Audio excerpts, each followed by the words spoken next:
सर्वप्रथम सर्वांना श्री स्वामी समर्थ. स्वामी महाराजांच्या कृपेने तुमच्या सर्व चांगल्या इच्छा पूर्ण होत ही स्वामींचरणी प्रार्थना करते आणि आजच्या व्हिडिओला सुरुवात करते. चैत्र पौर्णिमा 2 एप्रिल 2026 गुरुवार दिवशी आलेली आहे. बघा, चैत्र पौर्णिमेला प्रारंभ होत आहे. 1 एप्रिलला बुधवार रोजी सकाळी 7:06 ही पौर्णिमा तिथी प्रारंभ होत आहे आणि 2 एप्रिलला सकाळी 7:41 ही पौर्णिमा तिथी समाप्त होत आहे. दोन्हीही दिवस पौर्णिमा तिथी असणार आहे. दोन्ही दिवस जरी आपल्याकडून सेवा झाली आपल्या कुलस्वामिनीची तर अतिशय उत्तम. तर उदय तिथीनुसार 2 एप्रिल 2026 गुरुवार दिवशी चैत्र पौर्णिमा साजरी होणार आहे आणि चैत्र पौर्णिमा म्हणजे हनुमान जन्म उत्सव. तर हनुमान जयंतीसुद्धा 2 एप्रिलला साजरी होणार आहे. तर आपल्या कुलदेवी आईची चैत्र पौर्णिमेला 2 सेवा तरी आवर्जून करा. महिलांनो, दादांनो, आपली कुलदेवी जर आपल्यावर प्रसन्न असेल तर आपल्या घरातील जी अडलेली कामं असतात ती सुद्धा मार्गी लागतात. लेकरा बाळांना भरभरून प्रगती मिळते. घरात अखंड लक्ष्मी नांदते. घरात सुख, समृद्धी, शांतता नांदत असते आणि सर्वांना आरोग्य प्राप्त होत असतं. तर आपल्या कुलदेवीची सेवा आपल्याला करायची आहे. चैत्र नवरात्रीत काही सेवा तुमच्याकडून राहून गेलेली असेल तर या एका दिवशी म्हणजे चैत्र पौर्णिमेला जरी तुम्ही सेवा केली, साधी सोपी सेवासुद्धा आपल्या कुलदेवीला प्रसन्न करत असते.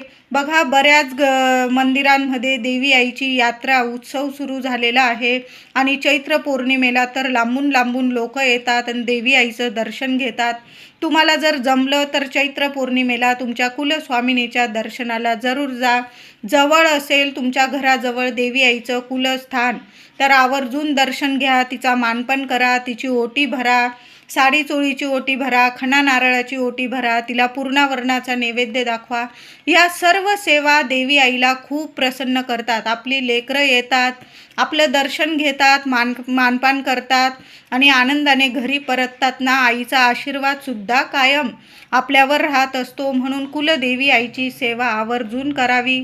तर चैत्र पौर्णिमेला गुरुवारी लवकर उठायचं आहे. आवर्जून लवकर उठा महिलांनो. घरदार स्वच्छ करायचं आहे आणि आंघोळीच्या पाण्यात थोडंसं गंगाजल टाका. चिमूटभर हळद टाकली तुम्ही, आवर्जून टाका. थोडा तुरटीचा खडा असेल तुमच्याकडं, कुंडलीतील चंद्र इतका मजबूत होईल तुमचा. दर पौर्णिमेला थोडंसं बारीकसा तुकडा तुरटीचा आवर्जून आंघोळीच्या पाण्यात टाकत जा. जे काही आजूबाजू शारीरिक मानसिक त्रास असतील किंवा कुणी विनाकारण त्रास देत असेल, नकारात्मकता जाणवत असेल तुम्हाला आजूबाजू किंवा मनात, ती सुद्धा नष्ट होते. म्हणून बारीकसा खडा तुरटीचा आंघोळीच्या पाण्यात आवर्जून टाकावा. लहान मुलांपासून मोठ्या व्यक्तीपर्यंत तुम्ही हा उपाय करू शकता. बघा, तुरटी खूप प्रभावी असते. आपल्या शरीरातून मनातून सर्व नकारात्मकता खेचून बाहेर काढते आणि आपलं मन आणि आपलं शरीर एकदम आरोग्यदायी करत असते. म्हणून तुरटी आवर्जून आंघोळीच्या पाण्यात टाकायची आहे. या वर्षीची चैत्र पौर्णिमा गुरुवारी आलेली आहे. सोन्यासारखा दिवस आहे. आपलं घर अंगण स्वच्छ करा. उंबरठ्यावर हळदीचं लेपन करा. थोडी हळद घ्या, गोमूत्र घ्या, थोडंसं गुलाबजल असेल ते जरी टाकलं तुम्ही. हळदीचं छान असं पातळ किंवा जाडसर लेपन करायचं आहे. छोटी का होईना रांगोळी आपल्या मुख्य अंगणात जरूर काढायची आहे. मुख्य दार पुसून घ्या. दारावर सुद्धा हळदीचं एक स्वस्तिक काढा. हळद ओली करताना तुमच्याकडं जर गुलाबजल असेल ना, आवर्जून टाका. यामुळे माता लक्ष्मी आकर्षित होते. लक्ष्मी नारायणांची कृपा राहते. मुख्य दारावर आधीचं स्वस्तिक असेल पुसून घ्या. दार वगैरे स्वच्छ पुसून झाल्यानंतर हळदीचं एक स्वस्तिक आपल्या मुख्य दरवाजावर जरूर काढायचं आहे. आंब्याची पानं असतील तर आवर्जून 5 किंवा 11 पानांना जय लक्ष्मी नारायणांचा मंत्र जपा. ओम श्रीम नमः. नाहीतर तुमच्या कुलदेवीचा मंत्र जपा. ओम कुलदेवताय नमः. मंत्र जपत जपत हळद कुंकूचं बोट एक एक पानाला लावायचं आहे तुम्हाला, आंब्याच्या पानांना. आणि 5 आंब्याचं पानांचं तोरण किंवा 11 पानांचं तोरण आपल्या मुख्य दरवाजावर आवर्जून लावा. सोन्यासारखे अनुभव येतात. घरातली जी अडलेली कामं असतात ती मार्गी लागतात. घरात मुलं मुली मोठी झालेली आहे, लग्नकार्यात अडीअडचणी येत असतील तर चैत्र पौर्णिमेला आपल्या कुलदेवीचं नामस्मरण करा. माता लक्ष्मीचं नामस्मरण करा. लक्ष्मी नारायणांचं नाव घेऊन आंब्याच्या पानांना हळदी कुंकवाचं बोट लावून ते 5 पानांची डहाळी किंवा 11 पानांचं आंब्याचं तोरण आपल्या मुख्य दरवाजावर जरूर लावा. घरात शुभ कामं घडून येतात. सर्व काही शुभच घडायला लागतं. म्हणून आंब्याच्या पानांचा हा उपाय चैत्र पौर्णिमेला प्रत्येकाने करा. झाल्याबरोबर तुम्हाला उंबरठ्यावर महिलांनो एक वस्तू ठेवून द्यायची आहे. सकाळीच ठेवून द्यायची आहे आणि संध्याकाळी त्या वस्तूचा एक उपाय करायचा आहे. तर एक मातीची पंती घ्यायची आहे. थोडेसे मातीच्या पंतीत थोडे अख्खे तांदूळ घ्यायचे आहे. तांदूळ ठेवा. 5 लवंग, चांगल्या फुलाच्या 5 लवंग त्या तांदळाबरोबर ठेवा. त्यावर 2 कापराचे तुकडे ठेवायचे आहे आणि या तिन्ही वस्तू तुम्हाला उंबरठ्यावर एका कोपऱ्याला ठेवून द्यायचा आहे. कुणाचा पाय लागणार नाही. त्या कोपऱ्याला ठेवा, म्हणजे येता जाताना तुम्हाला काही त्रास होणार नाही. लेकरं बाळं असतात, पाय वगैरे मारण्याची शक्यता असते, म्हणून एखाद्या कोपऱ्याला ठेवा. पण उंबरठ्यावरच ठेवायचं आहे. संध्याकाळी देवी आईची आरती वगैरे करून झाल्यानंतर दिवे लागणीच्या वेळेस त्या वस्तू उंबरठ्यावर घ्यायच्या आहे. येण्या जाण्याच्या रस्त्यात 5 मिनटं कुणाला ये जाय करू देऊ नका आणि त्या वस्तू कापरासोबत तुम्हाला जाळून टाकायच्या आहे. तांदूळ आणि लवंग ज्या घरात चैत्र पौर्णिमेला उंबरठ्यावर जाळली जाते ना, त्या घरातली लक्ष्मी कायम स्थिर आणि आनंदी प्रसन्न आपल्या घरात अखंड वास करते. म्हणून अशा पद्धतीने सकाळीच या वस्तू उंबरठ्यावर ठेवा महिलांनो.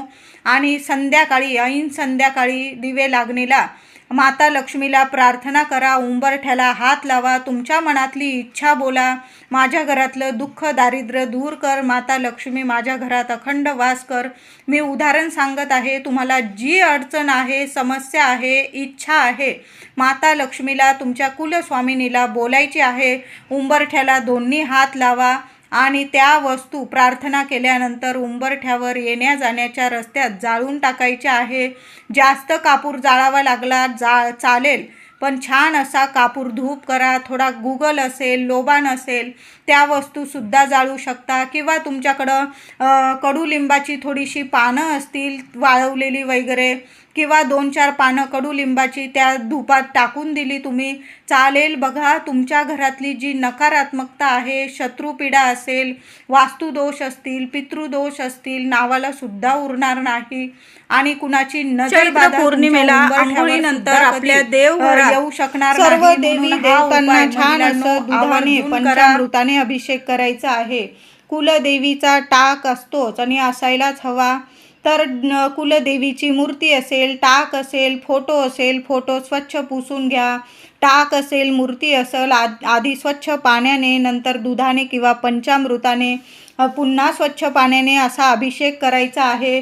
देवघरात लहान लहानशा तांदळाच्या राशी करा आणि त्यावर आपल्या देवी देवतांची स्थापना करायची आहे. गणपती बाप्पा असेल, बाळकृष्ण, आपली कुलस्वामिनी माता लक्ष्मीची मूर्ती, सर्व देवांना तांदळाच्या राशीवर स्थापन करायचं आहे. हळदी, कुंकू, फुलं, अक्षता वाहून पूजा करा. आपली कुलदेवी आईचा मंगल कलशसुद्धा भरायचा आहे. महिलांनो, आवर्जून कलशाची स्थापना करा. नवरात्रीत राहून गेलेली असेल सेवा, तर चैत्र पौर्णिमेला आवर्जून पूर्ण करा. बघा, संपूर्ण नवरात्रीचं फळ मिळेल. कलश छान धुवून घ्या आणि स्वच्छ पाण्याने भरा. त्यात 1 रुपयाचं नाणं, सुपारी टाका. अष्टदिशांनी अष्टरूपी महालक्ष्मी मातेची नावं रूपं घेऊन हळदी कुंकवाची बोटं लावा किंवा स्वस्तिक काढू शकता.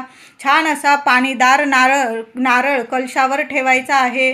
5 पानं विड्याची किंवा 5 पानं आंब्याची कलशावर ठेवा. थोड्याशा दुर्वा असतील तुम्ही कलशात टाकू शकता. गणपती बाप्पांसह गौरी मातेची सुद्धा तुम्हाला कृपा मिळणार आहे. असा मंगल कलशाखाली छोटीशी तांदळाची रास करा आणि त्यावर कलश भरायचा आहे. आधीचा नारळ खराब झालेला असेल, तुम्ही विसर्जनात टाका. नवीन नारळाचा कलश भरला चैत्र पौर्णिमेला तरीही चालेल. आपल्या कुलदेवीची ही सेवा आवर्जून करा महिलांनो. कलशाला देवी आईला वेणी अर्पण करा. लाल गुलाबाचं फूल माता लक्ष्मीला, श्रीयंत्राला अर्पण करा.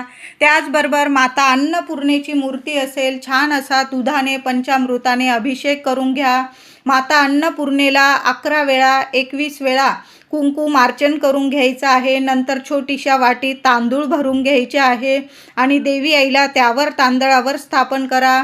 आणि जसं आपण कुंकू मार्जन केलं तसंच आपल्या अन्नपूर्णा देवी आईच्या मूर्तीवर सुद्धा तुम्हाला धान्य म्हणजे तांदूळ अर्पण करायचं आहे. देवी आईच्या खांद्यापर्यंत तरी तुम्हाला तांदूळ अर्पण करायचे आहे. नंतर त्या तांदळाची तुम्ही खीर वगैरे करू शकता. छान अन्नपूर्णा मातेची मूर्तीची स्थापना करा आणि आपल्या देवघरात देवी आईची अशा पद्धतीने सेवा आवर्जून करा.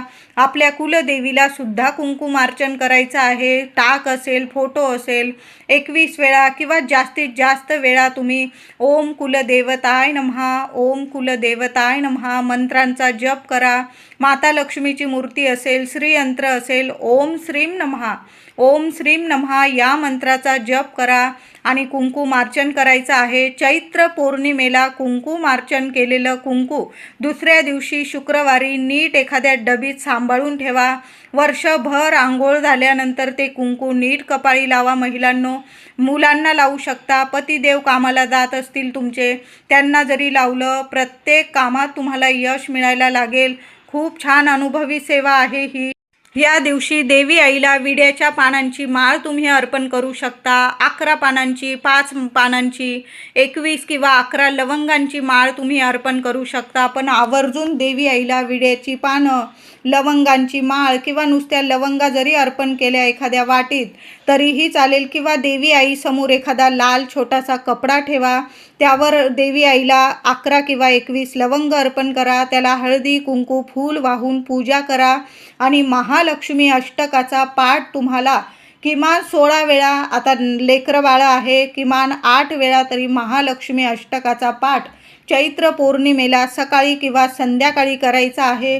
दुसऱ्या दिवशी शुक्रवार आहे, त्या लवंगा 1 रुपयाचं नाणं ठेवा त्यावर आणि त्या लवंगा त्या लाल कपड्यात नीट बांधून आपल्या तिजोरीत ठेवा. सोन्यासारखी सेवा आहे. तुमची तिजोरी आणि तुमचं पर्स, तुमचं घर कधीच खाली होणार नाही. पैसा भरभरून राहील, लक्ष्मी टिकेल तुमच्या आयुष्यात. ही सेवा आवर्जून करा. लवंगांची ही सेवा तर आपल्या कुलदेवीला चैत्र पौर्णिमेला द्यायचीच आहे. गोड पानाचा विडासुद्धा देवी आईला या दिवशी अर्पण करायचा आहे. नंतर तो प्रसाद स्वरूप तुम्ही घरातल्यांनी सर्वांनी प्रसाद म्हणून खायचा आहे. चैत्र नवरात्रीत तुमच्या कुलदेवी आईची किंवा तुमच्या घराजवळ देवी आईची ओटी भरणं राहून गेलेलं असेल महिलांनो, तर तुम्ही चैत्र पौर्णिमेला गुरुवारी सुद्धा देवी आईची ओटी भरू शकता. घरात भरा किंवा घराजवळ जे देवी मंदिर असेल तिथं जाऊन देवी आईची साडी चोळीची, खणा नारळाची ओटी जरूर भरा. त्यात सुद्धा हिरव्या काचीच्या बांगड्या ठेवा, साज शृंगाराचं साहित्य ठेवा. गोड पानाचा विडा आवर्जून ठेवायचा आहे. आता गोड पानाचा विडा नाही मिळालं तर किमान 2 विड्याची पानं, त्यावर सुपारी, हळकुंड या सर्व वस्तू ठेवून देवी आईला 2 विड्याची पानं का होईना जरूर अर्पण करा. बघा, सुंदर अनुभव येतात. विड्याच्या पानांनी, खाऊच्या पानांनी देवी आई खूप प्रसन्न होते. म्हणून चैत्र पौर्णिमेला जेवढी विड्याच्या पानांचे उपाय सेवा करता येईल ना, आवर्जून करायचे आहे. चैत्र पौर्णिमेला आपल्या मुलांवरून एक वस्तू ओवाळून टाकायची आहे. महिलांनो, सकाळी सेवा उपाय करा किंवा संध्याकाळी करू शकता तुम्ही, किंवा बुधवारी जरी 1 एप्रिलला जरी तुम्ही हा उपाय केला चालेल. मुलांना पूर्व पश्चिम उभं करायचं आहे. थोडेसे तांदूळ, अख्खे तांदूळ उजव्या हाताच्या मुठीत घ्यायचे आहे तुम्हाला. मुलांना पूर्व पश्चिम उभं करून मुलांच्या डोक्यापासून पायापर्यंत ते तांदूळ नीट उतरवून घ्यायचे आहे. तुम्ही जय श्रीराम, जय श्रीराम हा मंत्र जप करू शकता किंवा श्री स्वामी समर्थ, श्री स्वामी समर्थ या मंत्राचा जप करा. नीट डोक्यापासून पायापर्यंत ते तांदूळ नीट 7 वेळा ओवाळून घ्या आणि घराबाहेर एखाद्या झाडाखाली टाकून द्यायचे आहे. कुणाचा पाय पडणार नाही याची काळजी घ्या. कोपऱ्याला टाका. जसे जसे किडे, मुंगे किंवा चिमणी पाखरं ते तांदूळ खाऊन जातील, मुलांची क्षणात नजर बाधा उतरून जाईल. किंवा तुम्हाला तांदूळ नसेल उतरवून टाकायचे, 1 तुरटीचा खडा हातात घ्यायचा आहे उजव्या हातात. पूर्व पश्चिम मुलांना उभं करा. डोक्यापासून पायापर्यंत तो तुरुटीचा खडा ओवाळून घ्यायचा आहे आणि सरळ घराबाहेर तुमच्या चूल वगैरे असेल त्यात तो तुरुटीचा खडा टाकून द्यायचा आहे. आता चूल प्रत्येकाकडं नाही, मग तुम्ही बेसिनमध्ये तो तुरुटीचा खडा पाण्यात वाहत्या पाण्यात टाकून द्या. हातपाय धुवून घ्या. मुलांना पण हातपाय धुवायला लावा. प्रत्येक मुलावरनं एक वेगळा तुरुटीचा खडा उतरवायचा आहे. 2 मुलं आहे आणि एकच खडा उतरवत आहात असं करू नका. 2 वेळा तुरुटीचा खडा हातात घ्या आणि वेगवेगळी मुलांची दृष्ट नजर बाधा काढून टाकायची आहे. तुरुटी पौर्णिमेला जर उतरवून टाकली आपण, लगेच नजरबाधा उतरून जाते आणि मुलांना कधी नजरबाधा लागत नाही. प्रत्येक पौर्णिमेला अशा पद्धतीने तुरुटी नक्की उतरवून टाका. अनुभव चांगले येतील. मुलं हसती खेळती राहतील. जी नकारात्मकता असेल मुलांच्या आजूबाजू मनात शरीरात संपूर्णपणे नष्ट होते आणि मुलं प्रगतिशील राहतात. तुम्हाला पौर्णिमेला एखादं नारळ आपल्या घरावरून उतरवून टाकायचं असेल तर तुम्ही 7 वेळा नारळसुद्धा उतरवून बाहेर एखाद्या कोपऱ्याला डस्टबिनमध्ये टाकू शकता. आता एक नारळ तुम्हाला घरात बांधून द्यायचा आहे. आपल्या कुलस्वामिनीचा कायम कृपा आशीर्वाद रक्षा कवच आपल्याला मिळावं असं प्रत्येकालाच वाटतं. काय करायचं आहे, एक मोठा लाल कपडा, मोठा म्हणजे एक नारळ बांधता येईल एवढा एक लाल कपडा घ्यायचा आहे. सकाळी सेवा करा किंवा संध्याकाळी स्वच्छ हात पाय धुवून घ्यायचे. दिवा अगरबत्ती करून घ्यायचे आहे. शांततेत बसा. आसन घेऊन लाल कपडा देवी आईसमोर अंथरायचा आहे. एक विडा, 2 विड्याची पानं, त्यावर रुपया सुपारी ठेवा आणि त्या विड्याची हळदी कुंकू वाहून पूजा करा. त्याबरोबर एक नारळ ठेवायचा आहे. थोडेसे तांदूळ ठेवायचे आहे. अख्खे तांदूळ, 5 लवंगा ठेवायच्या आहे. 2 हळकुंड ठेवायचा आहे. कळालं असेल. एक विडा, एक नारळ, 2 हळकुंड, 5 लवंग, सर्व वस्तू नीट ठेवा. हळदी कुंकू फुलं वाहून पूजा करा. तुमच्या कुलस्वामिनीला तुमच्या मनातील इच्छा बोला. माझ्या घराला तुझ्या नावाने एक नारळ बांधत आहे.